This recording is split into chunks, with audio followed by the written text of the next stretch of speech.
Hello, and welcome back to the Deep Dive. I will be your host today, and we are doing something that honestly feels a little bit backwards. I'm a resident researcher for today's dive, and yeah, backwards is definitely the word for it. Usually we're grabbing a stack of articles or a new book or a massive research paper to tear apart and find the insights. Right.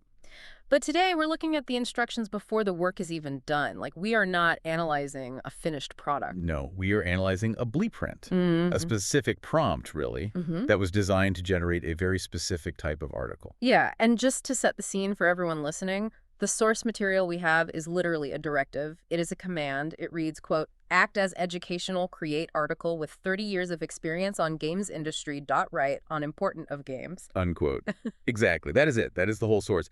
And my first reaction was, okay, we are analyzing a sentence. Right. But then I really started looking at the constraints in there. It's super deceptive. It looks like a simple syntax puzzle for a writer, or maybe a prompt for an AI.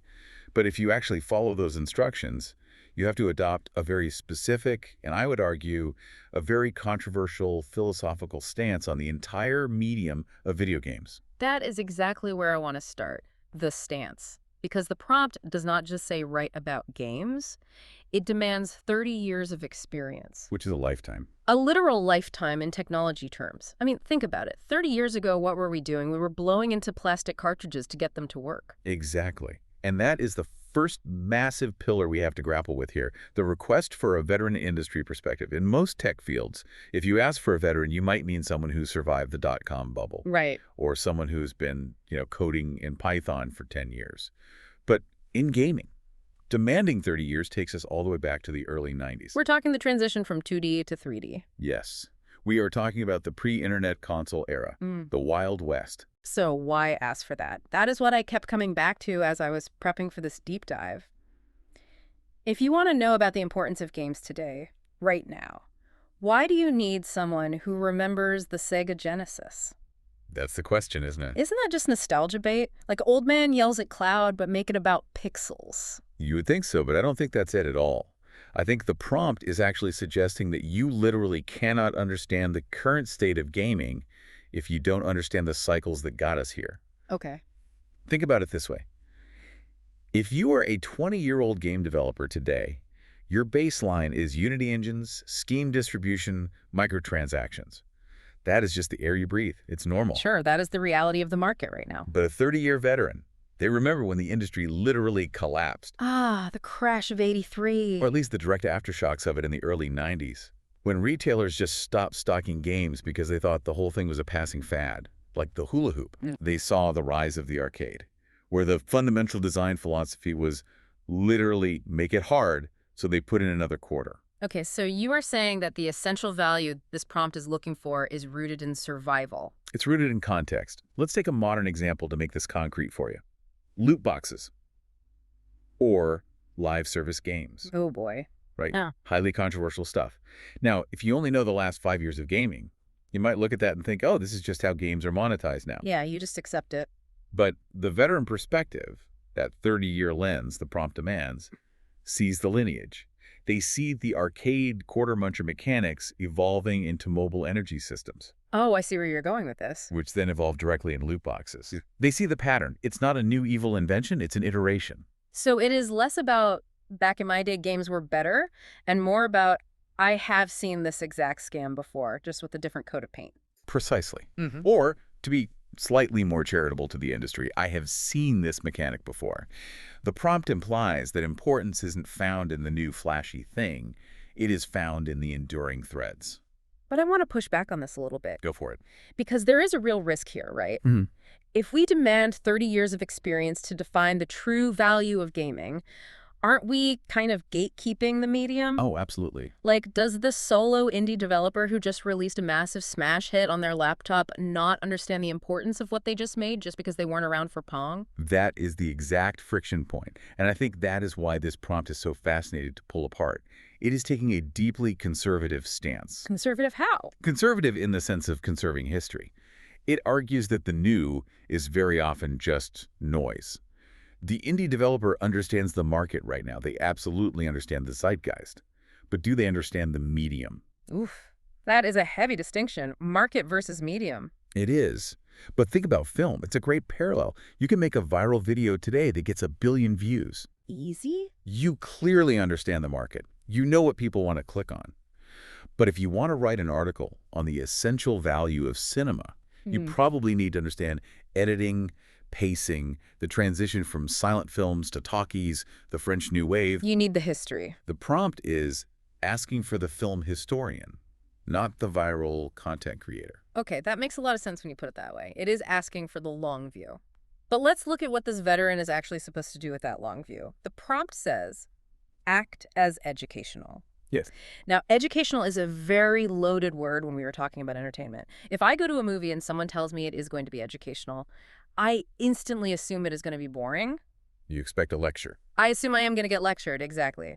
Why does this prompt specifically strip away the idea of entertaining and replace it with educational? Because it is trying to legitimize the subject matter. Mm-hmm. You have to remember, for a massive chunk of that 30-year history we just talked about, games were considered toys. Right. They were just for kids. They were frivolous. Even today, there is a huge stigma attached to them for a lot of people. Stop wasting your time playing games in the basement. Exactly. Get a real hobby. So by commanding the writer to be educational, the source is completely flipping the script. It is saying, treat this subject with the exact same rigor you would treat classical literature or world history. It shifts the entire goal of the content from hype to actual analysis. Yes. So instead of a review that says the graphics are 10 out of 10, you should totally buy this game, the educational approach asks what? It asks, what does this game teach us about complex systems? How does this game simulate a functioning economy? What does the specific narrative structure say about human agency? Give me a concrete example. If I am this 30-year veteran and I am writing an educational piece about, say, Call of Duty, how is that fundamentally different from a normal game review? A normal review tells you the guns feel good, the multiplayer maps are balanced, and the graphics are crisp. Right, consumer advice. Exactly. But the educational veteran perspective, they might look at Call of Duty and explain how it utilizes the Skinner box effect. Conditioning players. Conditioning players with perfectly timed audio-visual rewards to keep them clicking, keep them playing just one more match. Or they might trace the lineage of the first-person perspective all the way back to Wolfenstein. Showing how the genre evolved. And explain how the whole shooter genre fundamentally changed how human beings navigate three-dimensional space digitally. So it turns the game into a text, something to be studied and decoded. It turns the game into a mirror. It says, we are not just killing time here, we are engaging with a highly complex system. Yeah. And the educational mandate forces the writer to explain that system, not just describe the fun. Which brings us to the third and final part of this puzzle, the topic itself. The prompt asks to write on the, quote, important of games. Grammatical quirks and all. Ignoring the slightly broken grammar there, it is clearly asking for the importance, not the fun, not the profitability. The importance. And that is arguably the hardest question of all. Why do games actually matter? Right. And if we look at it through the specific lens of our 30-year veteran, the answer has to be wildly different than what a corporate marketing department would say. Oh, a marketing department will tell you games are important because they are the biggest entertainment industry on Earth. They make more money than movies and music combined. That is economic importance. But the veteran probably did not care about the shareholders' value, right? I highly doubt it. Someone who is stuck with this specific industry for 30 long years, through the market crashes, the massive layoffs, the toxic crunch culture, they are not in it for the stock prices. Why are they in it then? They are in it because they believe in the unique power of the medium itself. So what is that unique power? If we are writing this article right now, channeling that veteran perspective, what is the essential value? I think if you really look at the trajectory from the early 90s to today, the essential value is agency. Agency. Okay, break that down for us. In a book, the author decides the ending. You just turn the pages. In a movie, the director decides the framing and the pacing. You're just a passenger. But in a game, even a ridiculously simple one like Tetris the Player, is a co-author. Right. You decide where the block goes. You decide if you go left or right. You take action. And that fundamental truth hasn't changed in 30 years. It hasn't changed at all. Yeah. The graphics got exponentially better. The digital worlds got massively bigger. But that core loop of input, processing, output, that is exactly the same. Wow. And I think the educational point here is to teach people that games are the only mass medium where the audience is entirely responsible for the outcome. That is actually a really profound way to look at it, because usually we get so caught up in the cinematic nature of modern games, like, oh, look at this gorgeous cutscene, it looks exactly like a Hollywood movie. Right. But you were saying the veteran would look at that and say, who cares if it looks like a movie? Does it play like a game? Exactly. There is a huge tension there. We very often see the industry chasing Hollywood, trying to be legitimate by copying film techniques. Trying to prove their art. But a 30-year veteran remembers when games were completely abstract. Yeah. They remember text adventures where you had to use your own brain to imagine the dragon. And Zork. Exactly. They know that the essential value isn't in the photorealistic graphics. It is in the interaction. So if we go back to the prompt act as educational, maybe the actual lesson the veteran wants to teach is simply stop trying to be a movie. Be a game. That is a very likely thesis for this hypothetical article, yes. Yeah. It is a defense of the medium's own unique language. I want to circle back to something you mentioned earlier, though. The idea of the cycle. We have this 30-year window. We have the educational tone.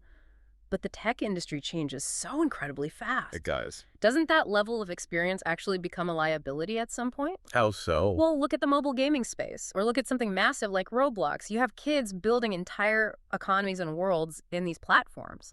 If I am a 50-year-old veteran who grew up playing Super Mario, I might look at Roblox and say, this isn't a game. This is just a chaotic mess.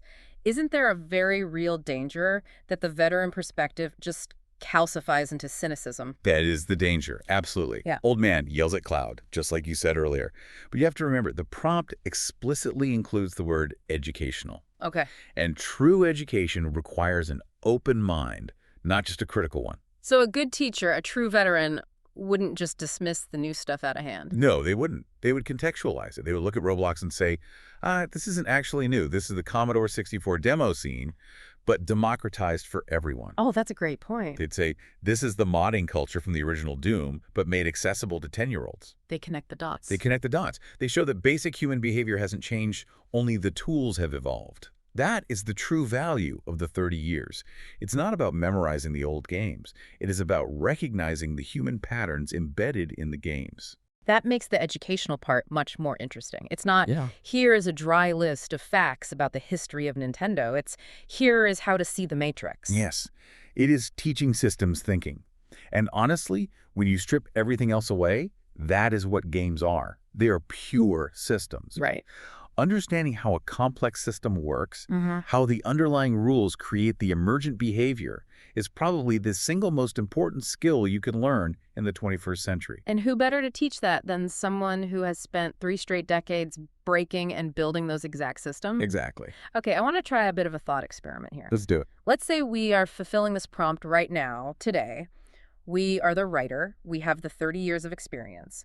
What is the one big educational takeaway we want you, the reader, to leave with regarding the importance of games? I think it would be this. Games are the safe space for failure. Failure. Think about that entire 30-year timeline. Video games, uniquely among all media, are fundamentally about losing. That's true. You fall in a pit in Mario, you crash your car in Burnout, you get eliminated in Halo, and then what happens? You respawn. You try again. You try again, you learn, you iterate. In school, failure is punished. You get an F. In a job, failure gets you fired. But in a game, failure is just data. It is an expected, necessary part of the learning process. And that mechanic has been remarkably consistent from the dusty arcade cabinet to the modern VR headset. It really has. And in a world that is increasingly terrified of failure, increasingly obsessed with perfectionism, games offer this a massive essential value. They teach us resilience. Wow. A 30-year veteran knows that the game over screen isn't actually the end. It is simply the invitation to get better. That is surprisingly optimistic. I expected something much more cynical about technology or corporate greed. But resilience, that feels very human. The technology is just the delivery mechanism. The importance is always human. And the prompt, by explicitly asking for experience and education, is really asking us to mine that human element out of the cold code. It's funny, when we first looked at this source at the top of the dive act as educational create article with 30 years of experience, it felt cold. Yeah, robotic. It felt robotic, like a stark command line prompt. But the more we unpack it, the more it feels like a genuine plea for wisdom. It is a plea for wisdom in an age of total information overload. Hmm. We are drowning in content. Every single day, there are 1,000 new games dumped onto Steam. There's endless news, endless hype cycles. Yeah. The prompt is essentially saying, pause. Pause. Zoom out. Tell me what actually matters. Mm. Tell me what lasts. It's a filter. The 30 years is the filter. And the educational tone is the transmission method.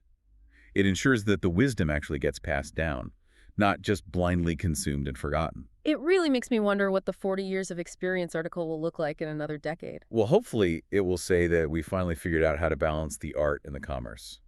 But looking at the last 30 years, I wouldn't bet on it.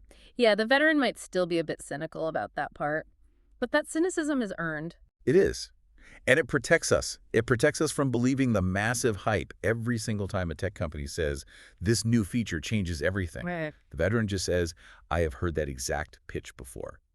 Show me the gameplay. Show me the gameplay. That really is the ultimate litmus test. Always. You know, we have spent this entire time analyzing a prompt for an article that does not even exist. We have kind of reverse engineered the article ourselves. We have. We essentially constructed the veteran character and tried to speak through them. And I think the major takeaway for me is that we desperately need to value that perspective more. In gaming and in tech in general, we are so incredibly obsessed with the next gen. Constantly. We discard the old consoles, we trade in the old games, we just move on to the next shiny thing. We have a very, very short memory as a culture. We do. And this source is a fantastic reminder that memory has profound value. That knowing where we came from is literally the only way to know where we are going. It is the only reliable way to separate the signal from the noise. So as we wrap up this deep dive into a single sentence, I think we have found a lot more there than just words. We found a whole philosophy of value. A philosophy that prizes endurance, deep understanding, and player agency. I want to leave you, the listener, with a final thought today, something to chew on. We talked a lot about how this 30-year veteran sees the invisible threads connecting the past to the present, the DNA of the medium. The hidden patterns. Right. So, here's a question for you. If the essential value of gaming is only truly visible through this long lens of history, what are we missing right now? Oh, that's a great question. What are we looking at in today's gaming landscape? Maybe it is the rapid rise of AI generation. Maybe it is the whole metaverse push that we are completely misjudging right now simply because we haven't given it 30 years to mature. That is the scary question. What are we dead wrong about today? Exactly. What will the veteran of 2054 say about us? That is something to think about.